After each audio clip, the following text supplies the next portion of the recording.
And I call the member for Ballina. Thank you, Madam Speaker. And I rise to contribute on behalf of the Greens to the Road Transport Legislation Amendment Drink and Drug Driving Offence Bill 2021. Madam Speaker, we support this bill, but we would like to strengthen it, and we will be seeking to do that in the other place because we feel that it needs to do exactly what it sets out to do. We recognise that over a year ago, that the tragedy of the 4 young people who were killed in Oatlands, and understand for their families there is no second opportunity to get this right. And we believe that any death of any person or any harm on the roads as a result of someone being under the influence of drugs or alcohol or both is a crime. It absolutely is a crime and should be punished with the full extent of the law. The purpose of this bill is to amend the Road Transport Act 2013 and to introduce a combined alcohol and drug driving offence for drivers with prescribed concentrations of alcohol combined with the presence of a prescribed illicit drug.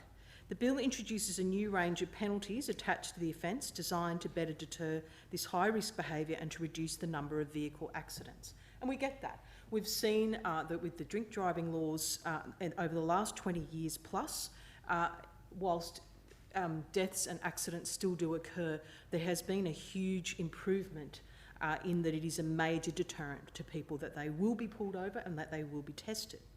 The intention of the bill is to deter drivers from putting themselves and others at significant risk when driving with a mix of alcohol and prescribed illicit drugs in their system. And I note the member for Goulburn was talking about the alcohol education programs that are very, very successful in terms of changing the behaviours of offenders. This bill provides for higher penalties for the combined offence, and it includes as well as higher fines and custodial sentences. There are licence and vehicle sanctions. It creates a new combined offence of a mid or high level drink driving with the presence of drugs. The penalties, as I say, up to $5,500 and 2 years imprisonment for a first offence. And Madam Speaker, there is strong evidence that drivers who are significantly impaired by legal or illegal drugs while also having alcohol in their bloodstream pose a significant risk. But what we want to see is and my community certainly wants to see, is an impairment test when it comes to drug testing. This bill we know that the prescribed illicit, so this bill again reinforces that it's any presence of a prescribed illicit drug. And there are only 4 prescribed illicit drugs, and they are ecstasy, cannabis, cocaine and methamphetamine. But they do not test for benzos, I'll call them, hallucinogenics or opioids. And we think that that is a problem, and we would like to see it go much further, as it does in Norway, where they have actually got 20 licit and illicit drugs that are tested for.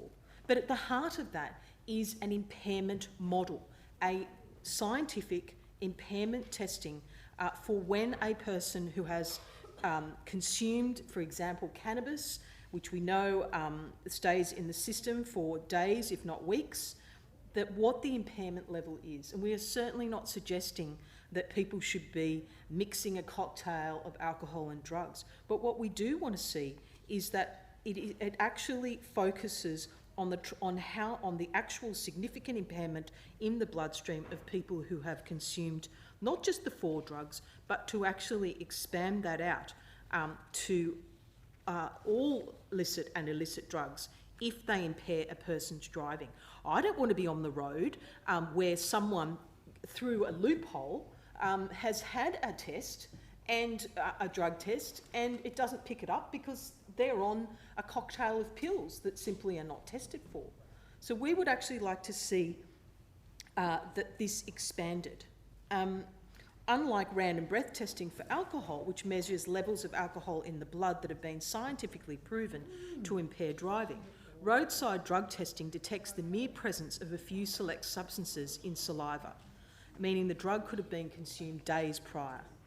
So what we are seeing in the Northern Rivers as a result of this is that lots of people are entering the criminal justice system. And what happens to people when they enter the criminal justice system is that they become hardened criminals, and there's no deterrence. And if the minister is serious that this is about deterrence, then let's go all the way. And this is certainly not the fault of the police. This is the fault of legislation that is not grounded in the truth of impairment and treats trace the same as impairment. Madam Speaker, we support this. We know we need to get this right, and that we want to see the community protected. We want to see. Never want to see a situation where 4 beautiful young people out for a walk, Anthony, Angelina, Sienna and Veronique, whose lives were tragically cut short by a driver who was under the effects of both alcohol and drugs. But this legislation, as it stands, may or may not actually deter that kind of individual. We know we need to get this right, and that there still needs work to be done, and the Greens are very willing to bring those amendments, because ironically the Norwegian government has gone so much further, and as I say, is testing for 20 types of drugs, and it is a much, much stronger set of laws. We think impairment levels and testing are at the heart of keeping the community safer overall.